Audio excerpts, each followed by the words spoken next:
আসসালামু আলাইকুম। পঞ্চম শ্রেণীর প্রিয় শিক্ষার্থীরা, কোর্স টিকার নতুন একটি ক্লাসে তোমাদের স্বাগতম। আজকের এই ক্লাসে আমি আলোচনা করব তোমাদের পঞ্চম শ্রেণীর বিজ্ঞান বইয়ের চতুর্থ অধ্যায় নিয়ে। চতুর্থ অধ্যায়ের নাম হচ্ছে বয়ঃসন্ধিকাল। তো এই অধ্যায়ে যেই কাজগুলো রয়েছে সেই কাজগুলো নিয়ে আমি আলোচনা করব এবং অধ্যায়ের শেষে যেই অনুশীলনীমূলক কাজগুলো রয়েছে সেগুলোর সমাধানও আমি তোমাদেরকে দেখিয়ে দেব। তাই সম্পূর্ণ এই ক্লাসটি তোমাদেরকে মনোযোগ সহকারে দেখার জন্য অনুরোধ জানাচ্ছি। আমাদের অধ্যায়ের নাম হচ্ছে বয়ঃসন্ধিকাল। এখানে প্রথম আমাদের যে পাঠটি রয়েছে সেটি হচ্ছে 1 নম্বর পাঠ, বয়ঃসন্ধিকাল।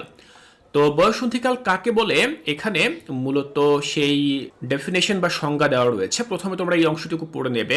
এখানে আমাদেরকে বলা হয়েছে যে জীবনে যে পর্যায়ে একজন মানুষ নানা ধরনের শারীরিক ও মানসিক পরিবর্তনের মধ্য দিয়ে বড় হয়ে ওঠে, অর্থাৎ বাল্যকাল থেকে কৈশোরে পা রাখে, মানব জীবনের সেই পর্যায়কে বয়ঃসন্ধিকাল বলে। তাহলে তোমাকে যদি প্রশ্ন করা হয় যে বয়ঃসন্ধিকাল কাকে বলে, তাহলে তুমি এই কথাটুকু লিখে দিবে, তাহলেই হয়ে যাবে। তো দেখো, আমাদেরকে এখানে বলা হয়েছে প্রথম প্রশ্নে যে মানব জীবনে শারীরিক পরিবর্তনের ধারাবাহিক ধাপসমূহ এবং বিভিন্ন ধাপে শারীরিক বৈশিষ্ট্যগুলো কি কি। তো আমরা দেখি যে মানুষ আসলে যে জন্ম থেকে মৃত্যু পর্যন্ত তার শারীরিক যে বৈশিষ্ট্যগুলো সেগুলো ঠিক কেমন হয়ে থাকে। যেমন দেখো, প্রথমে আমরা শৈশবে ঠিক এরকম একটা বাচ্চা মানুষ থাকি। এরপর আমরা কিছুটা বড় হই, যেটাকে মূলত আমরা বাল্যকাল বলি। এরপর আমরা কৈশোরে চলে যাই, আমরা এরকম বড় হই। এরপর আমরা যৌবনকালে চলে যাই, যখন আমরা পূর্ণাঙ্গ বয়স্ক হই, এবং সবশেষে আমরা বার্ধক্যে বা বৃদ্ধ হয়ে যাই এবং একটা পর্যায়ে আমরা মারা যাই। তো এই হচ্ছে মানুষ জীবনের যেই পরিবর্তনগুলো, শারীরিক যে পরিবর্তনগুলো, তার বিভিন্ন বৈশিষ্ট্য।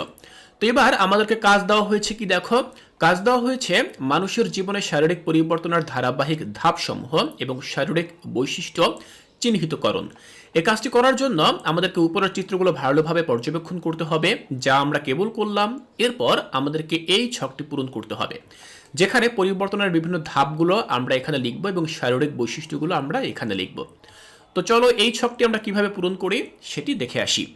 শিক্ষার্থীরা, আমরা ঠিক এভাবে ছকটি পূরণ করতে পারি। আমরা আমাদের ছকে যা যা লিখব সেটি হচ্ছে পরিবর্তনের ধাপ। প্রথমে আমরা দেখব শৈশবকাল। তো শৈশবে আমাদের শারীরিক বৈশিষ্ট্য কেমন হয়ে থাকে। আমি লিখেছি, শিশু খুব ছোট হয়, কোলে থাকতে হয়, হাঁটতে বা দৌড়াতে পারে না, দুধ ও নরম খাবারের উপর নির্ভরশীল থাকে। এটা হচ্ছে শৈশবকালের বৈশিষ্ট্য। এরপর বাল্যকাল। বাল্যকালে শরীর দ্রুত বাড়ে, হাঁটতে বা দৌড়াতে পারে, খেলাধুলা করে, দাঁত পড়ে গিয়ে নতুন দাঁত গজায়, পড়াশোনা শুরু হয়। এই হচ্ছে বাল্যকালের বৈশিষ্ট্য। এরপর কৈশোরকালের বৈশিষ্ট্য। তো সেটি কি? তো কৈশোরকালে উচ্চতা দ্রুত বৃদ্ধি পায়, শরীরে লিঙ্গভেদে পরিবর্তন আসে, কণ্ঠস্বর বদলায়, শরীর শক্তি বাড়ে, মানসিক পরিপক্কতা শুরু হয়। তো এটি হচ্ছে আমাদের কৈশোরকালের বৈশিষ্ট্য। এরপর রয়েছে যৌবনকাল। যৌবনকালে শারীরিক শক্তি, শারীরিক বৃদ্ধি সম্পূর্ণ হয়, পেশি শক্তিশালী হয়, কর্মক্ষমতা সর্বোচ্চ থাকে, দায়িত্ব পালন করার ক্ষমতা বাড়ে। এরপর বার্ধক্যকাল। দেখো, শরীর দুর্বল হতে থাকে, চলাফেরা ধীর হয়, দৃষ্টিশক্তি ও শ্রবণ ক্ষমতা কমে, লাঠির প্রয়োজন হতে পারে। তাহলে আমরা দেখলাম শৈশবকাল থেকে বার্ধক্য পর্যন্ত আমাদের শারীরিক যে সকল বৈশিষ্ট্যগুলো রয়েছে সেই সকল বৈশিষ্ট্যগুলো কেমন হয়ে থাকে। তো এভাবেই তোমরা এই ছকটি পূরণ করে দেবে। এবার আমরা পরবর্তী কাজে চলে যাব। দেখো, এখানে আমাদেরকে আরও একটি ছক দেওয়া রয়েছে। এই ছকটি আমাদেরকে পূরণ করতে বলা হয়েছে, যেখানে আমাদেরকে বলা হয়েছে জন্মের পর থেকে শুরু করে বার্ধক্য পর্যন্ত আমাদের সকলকে শারীরিক পরিবর্তনের কতগুলো ধারাবাহিক ধাপ অতিক্রম করতে হয়। জীবনের সবচেয়ে গুরুত্বপূর্ণ ধাপ হলো বয়ঃসন্ধিকাল। এটি জীবনের এমন এক পর্যায়ে যখন আমাদের শরীর শিশু অবস্থা বা শৈশবকাল থেকে কিশোর অবস্থা বা কৈশোরকালে পৌঁছে। আমরা শারীরিক পরিবর্তনের কোন ধাপে আছি এবং নিজেদের মধ্যে কি কি শারীরিক পরিবর্তন অনুভব করেছি এ সম্পর্কে নিচের খালি জায়গায় লিখো। তো এখানে আমাদেরকে লিখতে হবে যে আমরা শারীরিক পরিবর্তনের কোন ধাপে বর্তমানে আছি এবং নিজেদের মধ্যে কি কি শারীরিক পরিবর্তন লক্ষ্য করছি সেগুলো আমরা এই খালি ঘরে লিখব। তো এই কাজটি আমরা কিভাবে করব? দেখো, আমি এভাবে লিখেছি যে আমি বর্তমানে কৈশোরকাল বা বয়ঃসন্ধিকালের ধাপে আছি। এই সময় শরীরের ভেতরে বা বাহিরে বেশ কিছু পরিবর্তন লক্ষ্য করা যায়। আমার নিজের ভেতর যে পরিবর্তনগুলো অনুভব করছি সেগুলো কি দেখো, আমার উচ্চতা দ্রুত বাড়ছে, শরীরের গঠন পূর্বের তুলনায় শক্তিশালী হচ্ছে, ওজন বেড়েছে এবং হাড় পেশি আরও মজবুত হচ্ছে। আমি ছেলে, তাই আমার কণ্ঠস্বর ভারী হয়ে যাচ্ছে। চেহারায় পরিবর্তন এসেছে, যেমন মুখে সামান্য ব্রণ বা ত্বকের পরিবর্তন। ভাবনা চিন্তা ও সিদ্ধান্ত নেওয়ার ক্ষমতা আগের চেয়ে উন্নত হয়েছে। নিজের বিষয়ে সচেতনতা ও দায়িত্ববোধ বেড়েছে। এই পরিবর্তনগুলো স্বাভাবিক এবং জীবনের এই ধাপে প্রায় সবার মধ্যেই দেখা যায়। এগুলো আমাদের শৈশব থেকে ধীরে ধীরে প্রাপ্তবয়স্ক হওয়ার দিকেই নিয়ে যায়। তাহলে আমরা দেখলাম আমি শারীরিক যেই ধাপে আছি এবং সেই ধাপের যে সকল বৈশিষ্ট্য বা যেই সকল পরিবর্তনগুলো আমি লক্ষ্য করছি সেগুলো আমি এখানে তালিকা আকারে লিখে দিয়েছি। তোমরা ঠিক এভাবে এখানে লিখে দিবে। তো এরপর আমরা পরবর্তী যেই কাজগুলো সেখানে আমরা চলে যাব। মাঝখানে এই যে লেখাগুলো রয়েছে এগুলো তোমরা অবশ্যই খুব ভালোভাবে বাসায় বসে পড়বে। 2 নম্বরে আমাদের যে পাঠ সেখানে বলা হয়েছে বয়সন্ধিকালে শারীরিক ও মানসিক স্বাস্থ্যের যত্ন। তো এখানে আমাদেরকে প্রশ্ন করা হয়েছে যে বয়সন্ধিকালে শারীরিক ও মানসিক স্বাস্থ্যের যত্ন নেওয়ার উপায়গুলো কি কি। তো আমরা এখানে এই যে ছক রয়েছে এই ছকে আমরা উল্লেখ করব যে শারীরিক ও মানসিক স্বাস্থ্যের যত্ন নেওয়ার উপায়সমূহ। তো এগুলো আমরা এই খালি ঘরে লিখব। তো চলো আমরা দেখে নিচ্ছি যে এই কথাগুলো বা এই সমাধানটি আমরা কিভাবে করতে পারি। দেখো, আমরা এভাবে লিখব যে শারীরিক ও মানসিক স্বাস্থ্যের যত্ন নেওয়ার উপায়সমূহ। প্রথমত, প্রতিদিন পুষ্টিকর ও সুষম খাদ্য খাওয়া, নিয়মিত ব্যায়াম, খেলাধুলা ও শরীরচর্চা করা, পর্যাপ্ত ঘুম ও বিশ্রাম নেওয়া, উদ্বেগ ও মানসিক চাপ কমাতে পরিবার বন্ধুদের সঙ্গে কথা বলা ও ইতিবাচক চিন্তা করা, মোবাইল টিভির ব্যবহার নিয়ন্ত্রণ করে পড়াশোনা, সৃজনশীল কাজ ও শখের কাজে সময় দেওয়া। তো এগুলো হচ্ছে শারীরিক ও মানসিক স্বাস্থ্যের যত্ন নেওয়ার বিভিন্ন উপায়। এর বাইরে কিন্তু আরও অনেক উপায় রয়েছে যেগুলো তোমাদের জানা থাকতে পারে, সেই উপায়গুলো চাইলে তোমরা এখানে উল্লেখ করতে পারো। তো আমরা এই ছকটি পূরণ করলাম। এবার আমরা পরবর্তী কাজে চলে যাব, যেখানে আমাদেরকে আরও কিছু লেখা রয়েছে। এই লেখাগুলো তোমরা অবশ্যই বাসায় বসে পড়বে। কি কি খাবার খেতে হবে তোমাদের সেগুলো কিন্তু এখানে লেখা রয়েছে। আমরা আমাদের যেই কাজ সেই কাজে আমরা চলে যাব। দেখো, এই লেখাগুলো কিন্তু অবশ্যই তোমরা পড়বে খুব ভালোভাবে। 3 নম্বর যে পাঠ সেখানে বলা হয়েছে বয়সন্ধিকালীন পরিবর্তনগুলোকে স্বাভাবিক হিসেবে উপলব্ধিকরণ। তো আমরা দেখো বয়সন্ধিকালীন পরিবর্তনগুলোকে স্বাভাবিক পরিবর্তন হিসেবে গ্রহণ করতে আমরা কি কি করতে পারি। তো এর জন্য আমাদেরকে দেখো এখানে একটি এবং এই একটি দুটি ঘটনা দেওয়া রয়েছে। এই সকল ঘটনার প্রেক্ষিতে আমরা কি কি করতে পারি তার প্রশ্নের উত্তর আমাদেরকে এখানে লিখতে হবে। তো এর জন্য আমাদেরকে ঘটনাগুলো অবশ্যই পড়তে হবে। যেমন দেখো এখানে আমরা দেখতে পাচ্ছি দুজন মেয়ে বসে আছে। ঘটনা একে বলা হয়েছে 5ম শ্রেণীর ছাত্রী নাবিলা খুবই নম্র, ভদ্র এবং হাসি খুশি মেয়ে। সে পড়াশোনাতেও ভালো। কিছুদিন ধরে নাবিলা লক্ষ্য করছে সে বেশ লম্বা হয়েছে। পুরনো জামাগুলো এখন আর গায়ে লাগছে না। সে কিছুটা ভীত, বিব্রত এবং চিন্তিত হয়ে পড়েছে। খাওয়া দাওয়া, খেলাধুলা বা সহপাঠীদের সাথে গল্প করতে এখন আর ভালো লাগে না। শ্রেণীকক্ষে পড়াশোনায়ও মনোযোগ দিতে পারছে না। তো আমরা কিন্তু এখানে 5ম শ্রেণীর ছাত্রী নাবিলা তার কিছু সমস্যার কথা আমরা এখানে জানলাম। তো এরপর দ্বিতীয় আরেকটি ঘটনা আমরা এখান থেকে জানব, যেখানে নাবিলার সহপাঠী সুমন আজকাল প্রায়ই স্কুলে আসছে না। শিক্ষক তার বাড়িতে খোঁজ নিলে মা বললেন সে প্রতিদিন স্কুল ড্রেস পরেই বাড়ি থেকে বের হয়, কিন্তু সময় মতো বাড়ি ফিরে না। কারণ জিজ্ঞেস করলে সে বিরক্তি প্রকাশ করে। বন্ধুরা বলল সে ক্লাসে না এলেও ক্লাসের সময়ে স্কুলের বাইরে তার চেয়ে বড় কয়েকজন ছেলের সাথে সময় কাটায়। তাহলে শিক্ষার্থীরা আমরা ঘটনা 2 এখান থেকে জানলাম। তো এবার আমাদেরকে প্রশ্ন করা হয়েছে নাবিলা ও সুমনের বয়স কত হতে পারে, নাবিলা ও সুমন তাদের জীবনের কোন সময় অতিক্রম করছে, সুন্দর জীবন গঠনের জন্য নাবিলা ও সুমন কি কি করতে পারে, আর ঘয়ে জানতে চাওয়া হয়েছে সহপাঠী হিসেবে নাবিলা ও সুমনকে কিভাবে সহযোগিতা করতে পারো। তো আমরা উপরে যে দুটি ঘটনা পড়লাম নাবিলা এবং সুমন সম্পর্কে, তাদের সমস্যাগুলো আমরা জানলাম। এবার সেই সমস্যাগুলোর সমাধান আমরা এখানে লিখব। তো এই কাজটি আমরা কিভাবে করব, দেখো প্রথম প্রশ্নে জানতে চাওয়া হয়েছে নাবিলা ও সুমনের বয়স কত হতে পারে। তো আমরা উত্তরটি এভাবে লিখব যে নাবিলা ও সুমনের বয়স 12 থেকে 13 বছর হতে পারে। কারণ তারা পঞ্চম শ্রেণীর শিক্ষার্থী এবং কৈশোরের শুরুতে থাকা শিশুদের মতো পরিবর্তন অনুভব করছে। তাহলে আমরা লিখব তাদের বয়স 12 থেকে 13 হতে পারে, এর চেয়ে কম বেশি হতে পারে, তো তোমরা এটা অনুমান করে লিখে দিবে। ক্ষয়ে বলা হয়েছে নাবিলা ও সুমন তাদের জীবনের কোন সময় অতিক্রম করছে।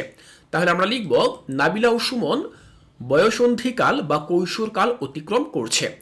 এই সময়ে শরীর ও মনে হঠাৎ কিছু পরিবর্তন হয়, যেমন চিন্তা, আচরণ, আবেগ, বন্ধুদের সঙ্গে সম্পর্ক সবকিছুতে নতুন অনুভূতি আসে।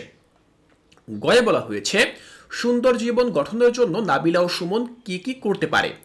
তো আমরা লিখতে পারি যে নাবিলা ও সুমন নিয়মিত পড়াশোনা, খেলাধুলা ও ব্যায়াম করতে পারে, সুষম খাদ্য খাওয়া ও পর্যাপ্ত ঘুমের অভ্যাস গড়ে তুলতে পারে, ভয়, দুশ্চিন্তা বা অস্বস্তি হলে পরিবার ও শিক্ষকের সঙ্গে কথা বলতে পারে, ভালো বন্ধুত্ব বজায় রাখা এবং ভুল সঙ্গ এড়িয়ে চলতে পারে, সময় মতো স্কুলে যাওয়া ও নিয়মিত কাজ সম্পন্ন করার অভ্যাস তৈরি করতে পারে। তাহলে আমরা দেখলাম যে নাবিলা ও সুমন তারা কি কি করতে পারে। এবার আমরা দেখব ঘ নম্বরে, যেখানে জানতে চাওয়া হয়েছিল যে সুমন সহপাঠী হিসেবে নাবিলা ও সুমনকে কিভাবে সহযোগিতা করতে পারো। তো আমাদের কোনো সহপাঠী যদি নাবিলা এবং সুমনের মতো হয়ে থাকে, সেক্ষেত্রে আমরা তাকে বিভিন্নভাবে সহায়তা করতে পারি, যার মধ্যে আমি লিখেছি তাদের সমস্যার কথা শুনতে পারি ও বন্ধুসুলভ আচরণ করতে পারি, পড়াশোনায় সাহায্য করতে পারি এবং মনোযোগ ধরে রাখতে উৎসাহ দিতে পারি, ক্লাসে একসঙ্গে কাজ করতে ও দলগত কাজে সহযোগিতা করতে পারি, তাদের উৎসাহ দিতে পারি যেন তারা ভয় বা লজ্জা না পায়, ভুল অভ্যাস ও খারাপ বন্ধুদের প্রভাব থেকে দূরে থাকতে পরামর্শ দিতে পারি। তাহলে এই সকল সহযোগিতাগুলো আমি তাদের সাথে করতে পারি। শিক্ষার্থীরা, ঠিক এভাবে আমরা এই ছকগুলো পূরণ করতে পারি। তোমরা একটি বিষয় লক্ষ্য করবে, সেটি হচ্ছে যে এই ছকে কিন্তু লেখার জন্য যথেষ্ট পরিমাণে জায়গা নেই। আমি এখানে যেভাবে লিখেছি, এই লেখাগুলো লেখার জন্য তোমাদেরকে এখানে আরো বেশি জায়গার প্রয়োজন।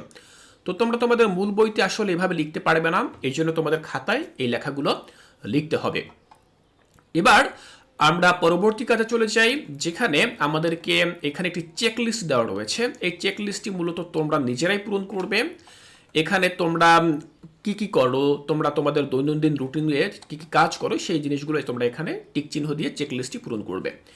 তো আমাদের মূল বইয়ের যেই কাজগুলো ছিল, প্রতি পৃষ্ঠায় পৃষ্ঠায় যে কাজগুলো ছিল, সেগুলো এখানেই শেষ হয়ে গেল। এবার আমরা অনুশীলনীমূলক কাজে চলে যাব, যেখানে আমরা প্রথমে কিছু টিক চিহ্ন দেখতে পাবো। তো এই টিক চিহ্নগুলোর সমাধান আমরা কিভাবে করব, চলো আমরা টিক চিহ্নগুলোর সমাধান করি। কয়ে জানতে চাওয়া হয়েছিল বয়সন্ধিকাল সাধারণত কোন সময় হতে শুরু হয়। তো এটি সাধারণত কৈশোর যে সময়টা, সেই সময় শুরু হয়, এই জন্য আমরা এখানে টিক চিহ্ন দিলাম।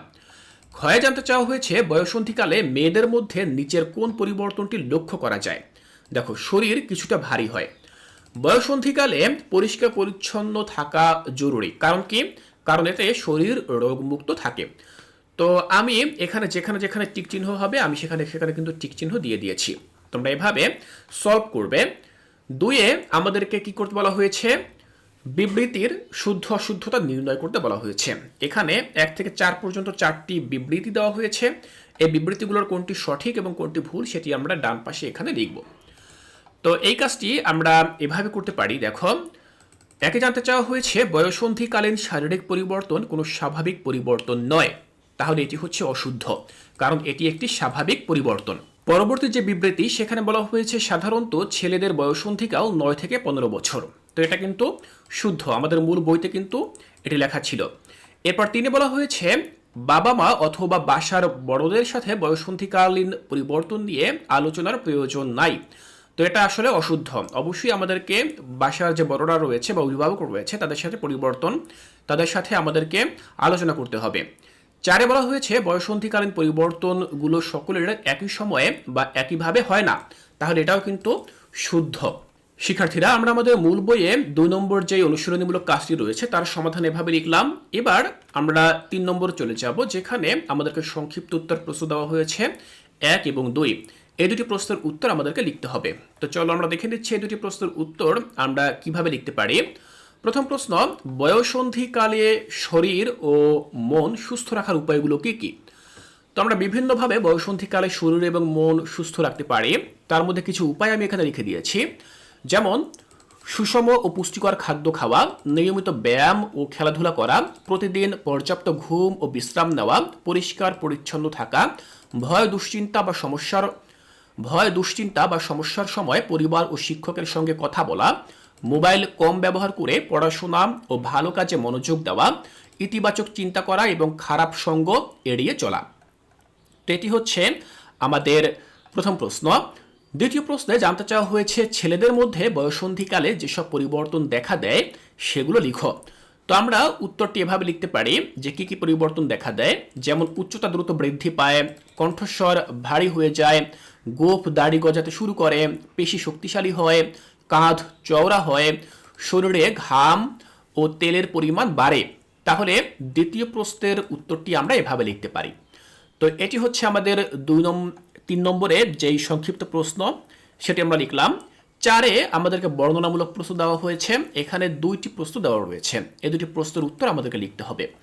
তো চলো এই 2টি প্রশ্নের উত্তর আমরা কিভাবে লিখি তা আমরা দেখে নিচ্ছি।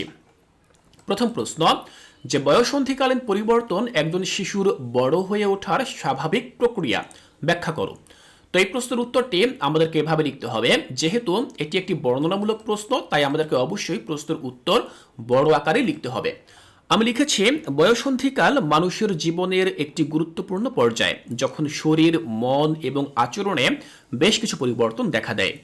এ সময়ে একজন শিশুর দেহ ধীরে ধীরে প্রাপ্তবয়স্ক হওয়ার প্রস্তুতি নেয়। উচ্চতা দ্রুত বাড়া, কণ্ঠস্বরের পরিবর্তন, পেশি শক্তিশালী হওয়া, শরীরের গঠন পরিবর্তন, এই সবই স্বাভাবিক শারীরিক পরিবর্তন। সেই সঙ্গে মানসিক পরিবর্তন, যেমন আত্মবিশ্বাস বৃদ্ধি, চিন্তাভাবনা পরিপক্ক হওয়া এবং আবেগের ওঠানামা ঘটে। এই পরিবর্তনগুলো হঠাৎ হলেও এগুলো সম্পূর্ণ স্বাভাবিক এবং প্রত্যেক মানুষের জীবনে ঘটে। এগুলো কখনো অসুস্থতার লক্ষণ নয়, বরং দেহের স্বাভাবিক বৃদ্ধি ও হরমোনের কার্যক্রমের ফল। তাই বয়ঃসন্ধিকাল একজন শিশুর বড় হয়ে ওঠার একটি স্বাভাবিক, স্বাস্থ্যকর এবং প্রয়োজনীয় ধাপ। তো আমরা 1 নম্বর প্রশ্নের উত্তরটি ঠিক এভাবে লিখলাম। এটি ছিল আমাদের প্রথম প্রশ্ন। দ্বিতীয় প্রশ্নে জানতে চাওয়া হয়েছে বয়ঃসন্ধিকালে সুষম ও পুষ্টি সমৃদ্ধ খাদ্য গ্রহণ গুরুত্বপূর্ণ কেন। তো এই প্রশ্নের উত্তরটি আমরা এভাবে লিখতে পারি যে বয়ঃসন্ধিকালে শরীরের বৃদ্ধি অত্যন্ত দ্রুত ঘটে। উচ্চতা বাড়া, হাড় পেশি মজবুত হওয়া, রক্ত বৃদ্ধি, হরমোনের পরিবর্তন, এসবের জন্য দেহে অতিরিক্ত পুষ্টির প্রয়োজন হয়। সুষম খাদ্যে শর্করা, আমিষ, চর্বি, ভিটামিন, খনিজ লবণ ও পানি থাকে, যা শরীরের সঠিক বৃদ্ধি ও বিকাশ নিশ্চিত করে। এই সময়ে যদি সঠিক পুষ্টি না পাওয়া যায় তবে দুর্বলতা, রক্ত স্বল্পতা, উচ্চতা কম হয়ে যাওয়া, মনোযোগের ঘাটতি, রোগ প্রতিরোধ ক্ষমতা কমে যাওয়ার মতো সমস্যা দেখা দিতে পারে। সুষম খাদ্য বয়ঃসন্ধিকালীন মানসিক স্বাস্থ্যের জন্য গুরুত্বপূর্ণ। এটি মনোযোগ বাড়ায়, ক্লান্তি কমায় এবং মানসিক স্থিতিশীলতা বজায় রাখতে সাহায্য করে। তাই বলা যায় বয়ঃসন্ধিকালে সুষম ও পুষ্টি সমৃদ্ধ খাদ্য গ্রহণ সুস্থ দেহ, সুস্থ মন এবং সঠিক বৃদ্ধি নিশ্চিত করার জন্য অত্যন্ত গুরুত্বপূর্ণ। তো এভাবে আমরা 2 নম্বর যে প্রশ্নটি রয়েছে এই প্রশ্নের উত্তরটি আমরা লিখতে পারি। তো এর মধ্য দিয়ে আমাদের মূল বইয়ে যে বর্ণনামূলক প্রশ্ন ছিল তার উত্তর আমরা লিখে ফেললাম। শিক্ষার্থীরা, আজকের এই ক্লাসে আমি তোমাদের সাথে তোমাদের বিজ্ঞান বইয়ের যে 4র্থ অধ্যায়টি রয়েছে এই অধ্যায়ের যতগুলো কাজ রয়েছে সবগুলো কাজের সমাধান দেখিয়ে দিয়েছি এবং অধ্যায় শেষে অনুশীলনীমূলক যে কাজটি রয়েছে সেই কাজের সমাধানও আমি তোমাদেরকে বুঝিয়ে দিয়েছি। আমি আশা করছি এখান থেকে তোমাদের বুঝতে আর কোনো অসুবিধা নেই। শিক্ষার্থীরা, সম্পূর্ণ এই ক্লাসটি যদি তোমাদের কাছে ভালো লেগে থাকে তাহলে আমি অবশ্যই আশা করব তোমরা এই চ্যানেলটি সাবস্ক্রাইব করে রাখবে। এর পরবর্তী ক্লাসে আমরা চলে যাব আমাদের মূল বইয়ের পরবর্তী অধ্যায়ে, যার নাম হচ্ছে অধ্যায় 5, পদার্থের গঠন। এই অধ্যায়ে আমরা যে কাজগুলো পাবো সেই কাজগুলো আমি এর পরবর্তী ক্লাসে তোমাদেরকে সমাধান সহ বুঝিয়ে দেব। তাই কোর্সটিকায় পরবর্তী ক্লাসগুলো দেখার আমন্ত্রণ জানিয়ে আজকের এই ক্লাসটি এখানেই শেষ করছি।